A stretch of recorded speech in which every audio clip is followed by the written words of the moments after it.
Mountain View Invitational, a staple for IU women's golf. We've had great success there. One team, two individual winners, and current assistant coach Lauren Harling posting a win her senior year. This year's field is extremely strong, probably the strongest that I have seen in our time going there. We've got teams from across the land, high and low: Louisville, Missouri, Kansas State, Colorado State, Gonzaga, Indiana, Kansas, UNLV, Nebraska, Texas Tech, Wyoming, Ohio State, I believe making their first trip out to Mountain View, Northwestern, Iowa State, San Jose, and SMU. So a very heavy field with a lot of great ranked teams. Well, we're just coming off spring break, and the spring break trip was a really, really good trip. For a variety of reasons. We got to play a lot, we got to really work on our games. We saw a lot of really good things down in Georgia. One of the things that really kind of hurt us was losing Pam for the final round. She was really playing well, and that put a lot of stress on just having four girls counting, nothing to really throw out. So that was kind of a tough thing for us to handle, but we got through it, really addressed kind of some of the things that we needed to work on, and then are getting ready to head off this week down to Arizona. Leading the way will be Rosie Davies. She had an absolutely fantastic tournament.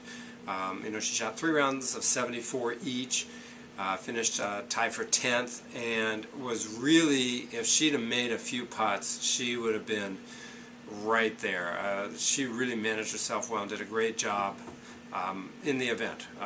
Elizabeth Tong played a solid event. I believe she finished tied for 25th. She continues to mature each tournament round and just becomes a more solid and better player. And I think you're going to see that this week on a course she's never seen before, which really suits her game very, very well. I could see her having just an outstanding tournament. Kate Coons comes off a pretty decent tournament down there in Augusta. I think she had rounds of 77, 76, 76.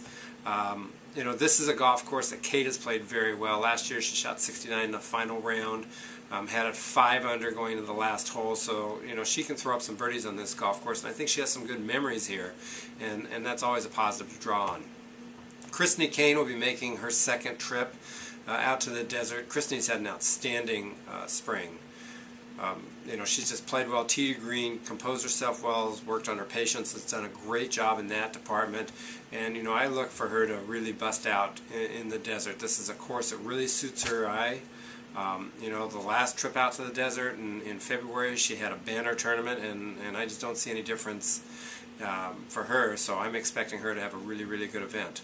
And then Pamela Brunitsky, this is her third trip out to the desert. She's a junior now.